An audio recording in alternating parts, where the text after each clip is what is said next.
हाय students, last लेक्चरला आपण respiration and circulation या टॉपिकमधला human respiratory सिस्टीमचा पार्ट बघितला होता.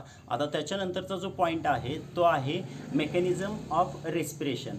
आता रेस्पिरेशन म्हणजे काय हे आपण प्रायमरीली इंट्रोमध्ये बघितलं होतं. तर रेस्पिरेशन ही एक बायोलॉजिकल प्रोसेस आहे की ज्या प्रोसेसमध्ये ॲटमॉस्फिअर आणि लंग्ज याच्यामध्ये गॅसेस एक्सचेंज होतं आणि एनर्जी फॉर्म होते ATPच्या रूपामध्ये.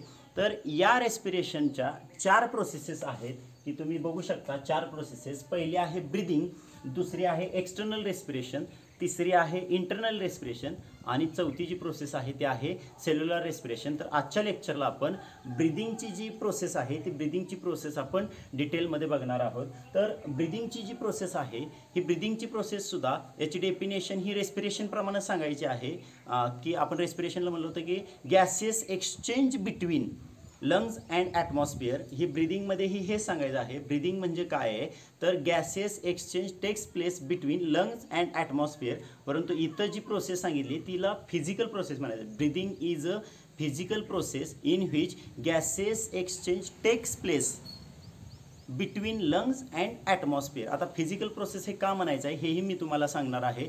आणि ही प्रोसेस होत असताना मानवी जो सांगाडा आहे, जो ह्युमन स्केलेटन आहे त्याचा काय फायदा होतो किंवा ते कसे याच्यात इन्व्हॉल्व होतात किंवा कोणकोणते पार्ट या रेस्पिरेशनच्या प्रोसेसमध्ये किंवा ब्रिदिंगच्या प्रोसेसमध्ये इन्व्हॉल्वमेंट असते ते आपण पाहणार आहोत. तर इथं मी लिहिलं आहे बघा. इन्व्हॉल्वड जे पार्ट आहे ते आहे thoracic cage, the ribs, sternum bone, intercostal muscles आणि मसल ऑफ डायफ्रॅम. हे सर्व पार्ट या ब्रीदिंगमध्ये मदत करतात. या ब्रीदिंगच्या 2 प्रोसेसेस आहेत. पहिली आहे इन्स्पिरेशन आणि दुसरी आहे एक्सपिरेशन. पहिली आहे इन्स्पिरेशन आणि दुसरी आहे एक्सपिरेशन. आता हे इन्स्पिरेशन आणि एक्सपिरेशन कसं होतं आणि या ब्रीदिंगला फिजिकल प्रोसेस असं का म्हणायचं आहे हे आता आपण बघूयात. तर सर्वात पहिल्यांदा बघूयात इन्स्पिरेशन. इन्स्पिरेशन होत असताना जो डायफ्रॅम आहे तो डायफ्रॅम हा फ्लॅट होतो. डायफ्रॅम फ्लॅट झाल्यानंतर ज्या इंटरकॉस्टल्स मसल्स आहेत, इंटरकॉस्टल्स मसल्स म्हणजे इथं तुम्ही इथं बघू शकता की ही आपली लंग आहे, या आपल्या लंग्ज आहेत आणि या लंग्जवरती अशा रिब्ज आपण पाहतो की या रिब्ज अशा असतात आणि या रिब्जच्या मध्ये असणाऱ्या, मी थोड्याशा वेगळ्या पेननी दाखवतो, वेगळ्या खडूनी दाखवतो, चॉकनी.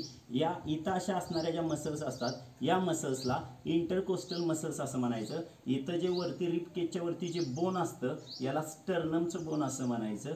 तर काय होतं बघा, ज्यावेळेस इन्स्पिरेशन होत असतं, इन्स्पिरेशन म्हणजे एअर इनहेल करणं किंवा हवा आतमध्ये घेणं, ही प्रोसेस होत असताना इथं खाली असणारा डायफ्रॅम हा थोडासा फ्लॅट होतो. डायफ्रॅम थोडासा फ्लॅट होतो. हा डायफ्रॅम फ्लॅट झाला की या इंटरकोस्टल मसल्स कॉन्ट्रॅक्ट होतात. इंटरकोस्टल मसल कॉन्ट्रॅक्ट झाल्या की ही रिब केज किंवा थोरॅसिक कॅव्हिटी ही थोडीशी अपवर्ड आणि आउटवर्ड जाते. म्हणजे ही कॅव्हिटी अशी बाजूला होते. हा डायफ्रॅम खाली येतो आणि आतमधली जी व्हॉल्यूम आहे ती आतमधली व्हॉल्यूम वाढते. व्हॉल्यूम वाढलं की प्रेशर कमी होतं आणि प्रेशर कमी झालं की त्या ग्रॅडियंटनुसार, प्रेशर ग्रॅडियंटनुसार आतलं प्रेशर कमी झालं की बाहेरचं प्रेशर जास्त होतं आणि मग ते मॅच करण्यासाठी किंवा ते प्रेशर मिळतं जुळतं ठेवण्यासाठी बाहेरची हवा आतमध्ये येते. याला आपण इन्स्पिरेशन असं म्हणतो.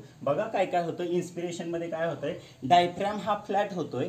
डायफ्रॅम फ्लॅट झाला की इंटरकोस्टल मसल कॉन्ट्रॅक्ट होत आहेत. इंटरकोस्टल मसल कॉन्ट्रॅक्ट झाल्या की हे जे रिब केज आहे हे रिब केज थोडंसं अपवर्ड आणि आउटवर्ड येतं. अपवर्ड आणि आउटवर्ड येतं आणि आतमध्ये व्हॉल्यूम वाढतं. व्हॉल्यूम वाढलं की प्रेशर कमी होतं आणि प्रेशर कमी झाल्यामुळं हे प्रेशर मॅच करण्यासाठी बाहेरची हवा रशेस इन होते म्हणजे आतमध्ये येते. हे झालं इन्स्पिरेशन. आता एक्सपिरेशन म्हणजे काय आहे, एक्सपिरेशनमध्ये काय होतं तर एक्सपिरेशनमध्ये बरोबर याच्या विरोधात होतं. एक्सपिरेशनमध्ये हा जो डायफ्रॅम आहे हा डायफ्रॅम थोडासा अपवर्ड जातो, डोम शेपड होतो आणि हा डायफ्रॅम वरती गेल्यानंतर ह्या इंटरकोस्टल मसल्स ज्या आहेत या इंटरकोस्टल मसल्स रिलॅक्स होतात. इंटरकोस्टल मसल्स रिलॅक्स झालं की मगाशी जो रिब केज असा वरती आला होता, अपवर्ड आला होता आणि आउटवर्ड गेला होता, तोच रिब केज आता डाऊनवर्ड आणि इनवर्ड येतो आणि आतमधलं जे व्हॉल्यूम आहे ते आतमधलं व्हॉल्यूम कमी केलं जातं. आतमधलं व्हॉल्यूम कमी केलं की आतमधलं प्रेशर वाढतं आणि आतमधलं प्रेशर वाढलं सोडलं की ही आतमधली जी हवा आहे ती बाहेर टाकली जाते, याला एक्सपिरेशन असं म्हणायचं आहे. एक इन्स्पिरेशन आणि एक एक्सपिरेशन मिळून जे बनतं त्याला आपण वन ब्रीथ असं म्हणतो. One inspiration and one expiration हे दोन्ही मिळून एक ब्रीथ बनते. एवढं सोपं मेकॅनिझम हे या रेस्पिरेशनमधल्या ब्रिदिंगचं आहे.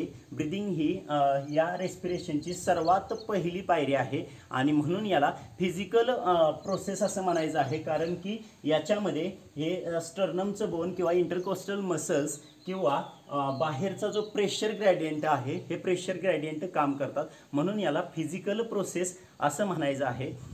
नेक्स्ट लेक्चरला आपण ह्युमन रेस्पिरेटरी सिस्टीम आणि या ब्रीदिंगवरचे जे नीट लेवलचे जे ऑब्जेक्टिव्ज आहेत किंवा MCQs आहेत ते आपण पाहणार आहोत. लेक्चर मिस करू नका, जुनीही लेक्चर बघा आणि हा सोपा कन्सेप्ट आहे, हा वाचा. एक 2 3 वेळा ते व्हिडिओ बघा.